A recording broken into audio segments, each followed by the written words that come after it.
Assalamualaikum. Ketemu lagi di channel YouTube kesayangan kita, Ompeng Jari Matika.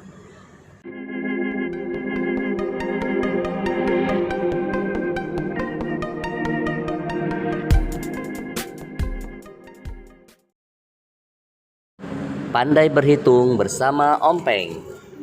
Halo adik-adik semua, apa kabar? Pasti semuanya sudah gak sabar ingin belajar matematika bersama Ompeng. Materi kali ini masih membahas tentang UAS semester 2 kelas 4 SD. Baik, kita langsung menuju video soal dan pembahasan. Soal yang pertama. Diketahui luas sebuah jajaran genjang 120 cm dan panjang alasnya 15 cm. Tinggi jajaran genjang adalah A4, B8, C12, dan D16. Untuk menjawab soal nomor 11, kita gambar dulu sebuah jajaran genjang ya. Jajaran genjang.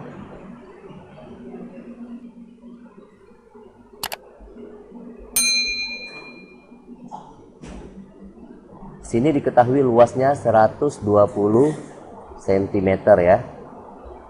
Dengan panjang alasnya 15 cm, ini panjang alasnya, dan tinggi yang ditanyakan. Untuk menjawab soal nomor ini kita mesti tahu dulu luas daripada jajaran genjang ya. Rumusnya apa? Rumusnya itu adalah luas sama dengan alas dikali tinggi ya. Ini luasnya kan sudah diketahui nih, tinggal kita masukin angkanya. Luasnya adalah 120 sama dengan alasnya 15 dikali dengan tinggi ya. 15 dikali T atau dikali tinggi itu hasilnya adalah 15T ya. 15T sama dengan 120. Jadi T sama dengan 120 dibagi 15 ya. Jadi hasilnya adalah 8. Jadi tinggi dari jajaran genjang ini adalah 8 cm atau jawabannya adalah yang B. Soal berikutnya, soal ke-12. Luas segitiga 48 cm. Jika tingginya 12 cm, maka panjang alasnya adalah berapa cm ya? A6, B7, C8, dan D10. Baik, untuk soal selanjutnya, soal nomor 12. Diketahui luas segitiga itu 48 cm. Jika tingginya 12 cm, maka berapa panjang alasnya ya? Jadi di sini kita gambarkan dulu segitiga siku-siku ya, segitiga siku-siku. Nah, kurang lebih siku-siku ya. Tingginya itu 12. Ini tingginya ya, tingginya adalah 12 cm. Dan luasnya adalah 48 cm ya. Nah, yang ditanya adalah panjang alas. Yang ini ya, panjang alasnya ya, berapa gitu. Nah, untuk jawab soal nomor 12 ini, luas segitiga, kita mesti tahu dulu nih rumus daripada luas segitiga.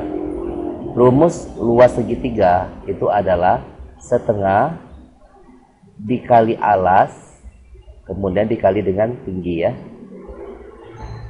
Nah, ini tinggal kita masukin nih, luasnya tadi kan sudah diketahui nih, 48 ya. 48 sama dengan setengah dikali, nah alasnya ini yang ditanya ya, jadi alas atau A dikali dengan tinggi, tingginya adalah 12. Nah, karena angka 2 ini di ruas kanan sebagai pembagi, kita pindahkan ke ruas sebelah kiri, dia jadi pengali ya. Jadi 48 dikali dengan 2 hasilnya adalah 96 ya.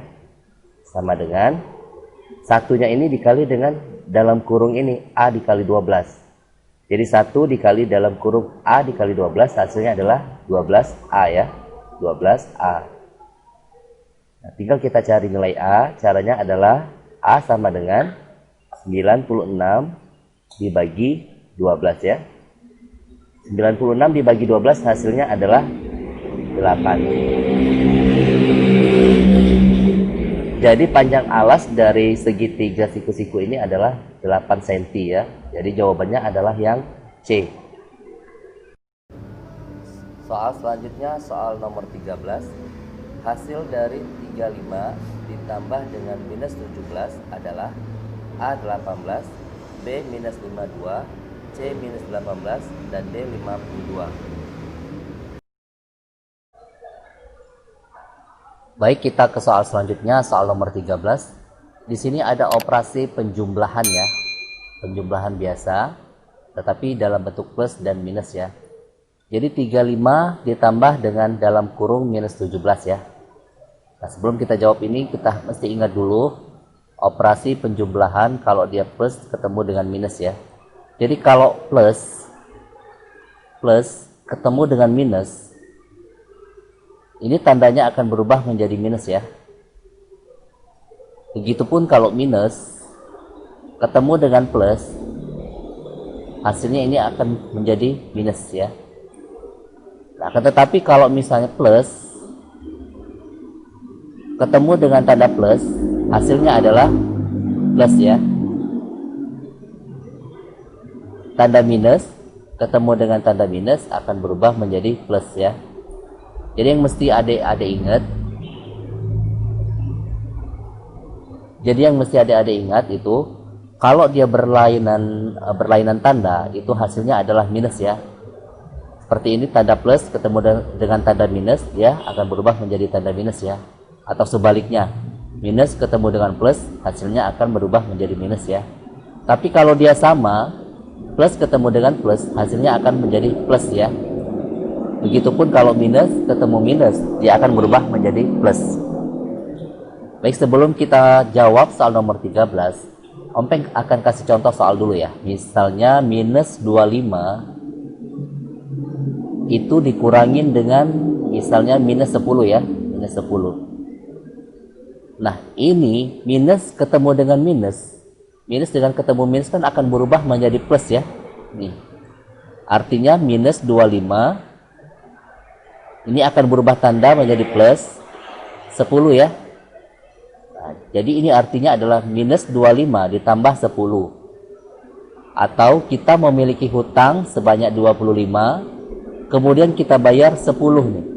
Artinya kita masih memiliki hutang itu 15 ya, atau min 15. Nah, contoh yang berikutnya, contoh nomor 2 misalnya min 15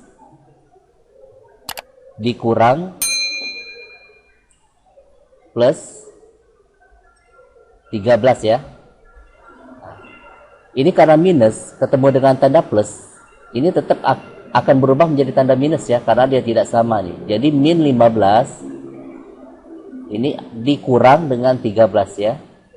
Min 15 dikurang 13 artinya kita berhutang 15, kemudian berhutang lagi 13. Artinya hutang kita bertambah ya, jadi minus 28. Nah, sekarang kita coba ke soal nomor 13. Ini 35 ditambah dengan minus 17.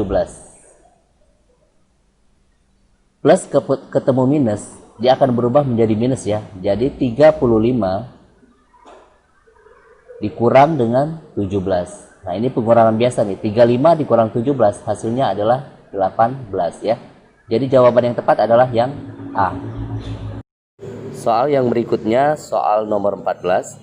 Hasil dari minus 8 ditambah dengan minus 15 dikurang dengan minus 21 adalah A minus 44, B minus 2, C 2, dan D 44. Kita ke soal selanjutnya, soal nomor 14. Di sini ada operasi penjumlahan dalam bentuk plus dan minus ya. Yaitu minus 8 ditambah dengan minus 15 dikurang dengan minus 21. Soal nomor 14 ini caranya sama dengan soal nomor 13 ya. Jadi minus 8 ditambah dengan minus 15 dikurang dengan min 21 ya. Nah, ini tanda plus ketemu dengan tanda minus, ini akan berubah menjadi tanda minus ya. Ini akan berubah menjadi tanda minus. Jadi min 8 dikurang 15. Nah, kemudian ini minus ketemu dengan tanda minus, ini akan berubah menjadi tanda plus ya. Ditambah dengan 21. Min 8 dikurang 15 artinya adalah kita berhutang 8, kemudian kita berhutang kembali 15, artinya hutang kita bertambah banyak ya, menjadi min 23. Ditambah dengan 21.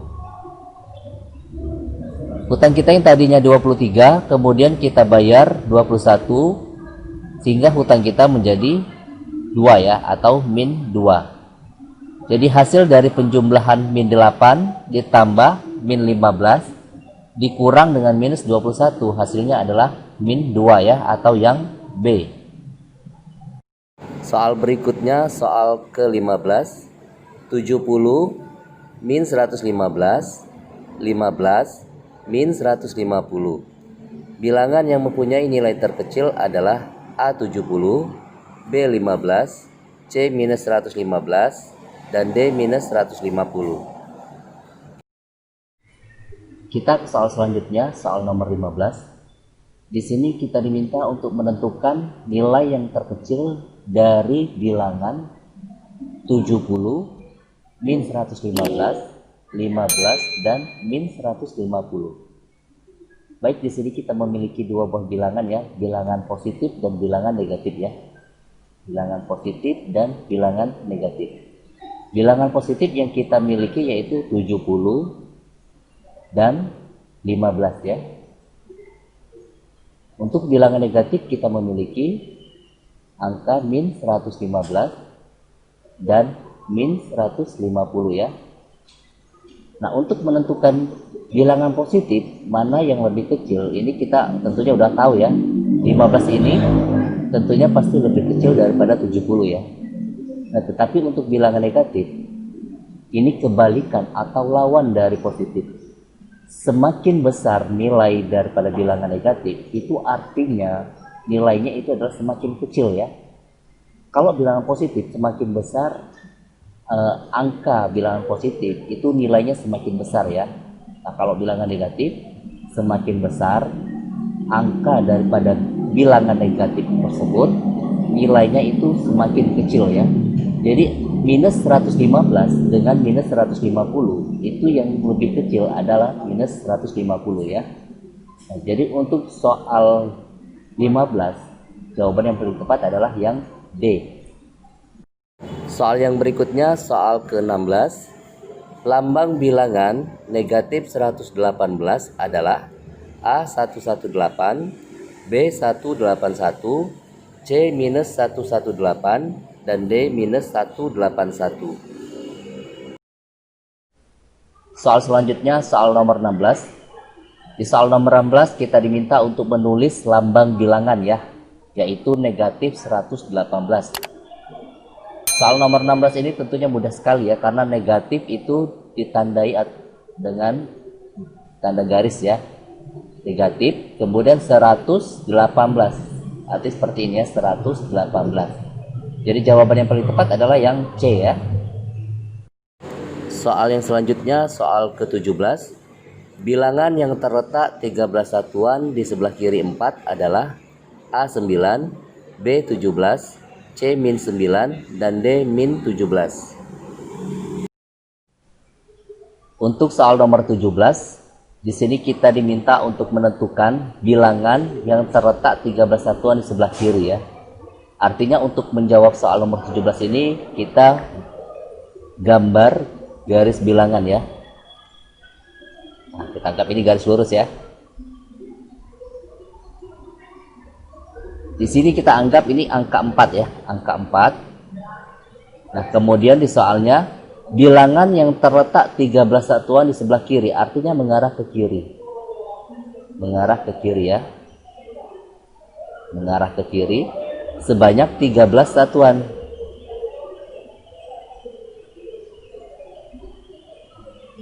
Nah, artinya ini kalau kita buat operasi bilangannya adalah 4 dikurang dengan 13 ya.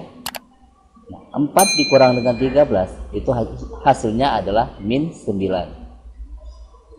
Jadi kita mempunyai uang 4, kemudian kita berhutang 13, maka hutang kita menjadi 9 ya, atau min 9. Jadi jawaban yang paling tepat soal nomor 17 adalah yang C. Soal selanjutnya soal nomor 18. Bilangan yang lebih kecil dari minus 14 tapi lebih besar dari minus 16 adalah A minus 13, B minus 14, C minus 15, dan D 10.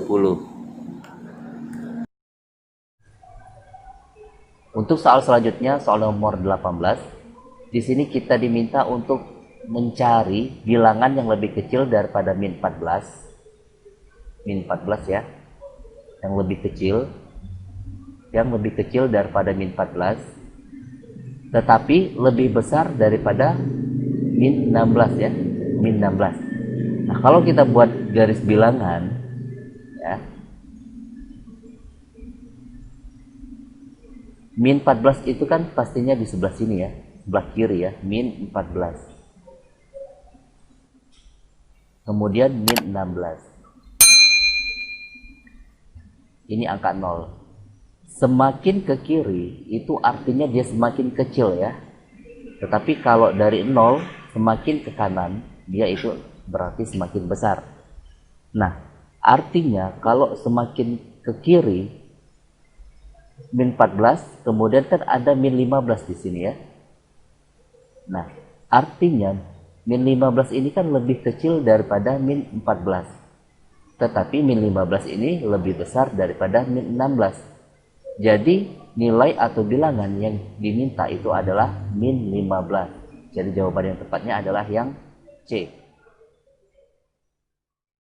Soal selanjutnya soal nomor 19. 236 ditambah dengan minus 116 sama dengan A 352, B 120, C minus 120, dan D minus 352. Baik, kita masuk ke soal nomor 19. Untuk soal nomor 19, di sini ada penjumlahan bilangan positif dan bilangan negatif ya. 236 ditambah dengan negatif 116. Nah, untuk bilangan positif, bila ketemu dengan negatif, ini tandanya akan berubah ya, menjadi negatif ya, atau minus. Jadi 236 kita tulis ini karena berubah tanda menjadi minus 116 ya. Ini jadi pengurangan biasa nih. 236 dikurang dengan 116 hasilnya adalah 120. Jadi jawaban yang tepat adalah yang B. Soal berikutnya soal nomor 20.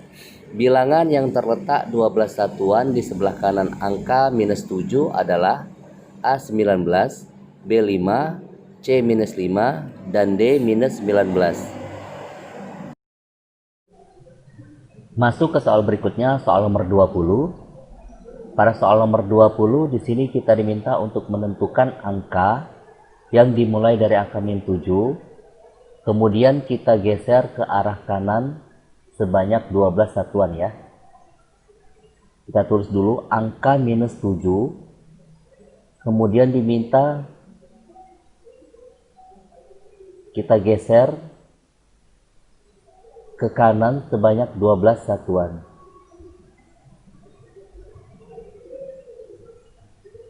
Artinya minus 7 ini kalau kita geser ke arah kanan atau ke sebelah kanan, itu angkanya akan menjadi lebih besar ya, atau nilainya akan menjadi lebih besar.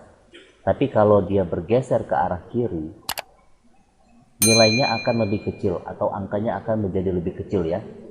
Jadi kalau minus 7 kemudian kita geser 12 satuan ke arah kanan, itu artinya dia lebih besar. Kalau lebih besar dia tandanya adalah plus ya.